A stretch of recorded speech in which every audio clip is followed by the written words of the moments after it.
Yes, believers should pray for a second blessing of the Holy Spirit, so long as they also pray for a third blessing and a fourth blessing and a fifth blessing.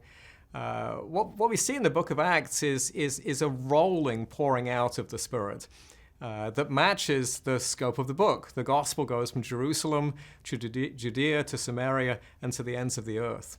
And so too we see the pouring out of the Holy Spirit going first to Jerusalem, first to those coming from a Jewish background, but then also going to near-at-hand Gentiles in Acts 10. That as those Gentiles become Christians, it's important that the apostles and the Jews who are there see that the Spirit has been poured out on the Gentiles. And then in the case of the Ephesian Christians, the Spirit comes to those who are far away as well.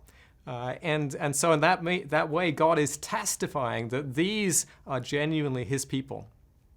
Well, so too, we are told to be filled with the Spirit.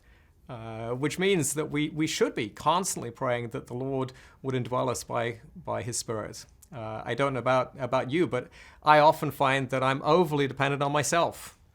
And that praying and asking God to help me is often the last thing that I do, sadly. But we should be leaning into and depending upon the Spirit.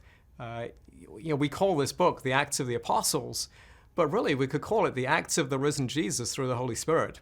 The Holy Spirit is at the core and the heartbeat of everything good that's going on in the book of Acts.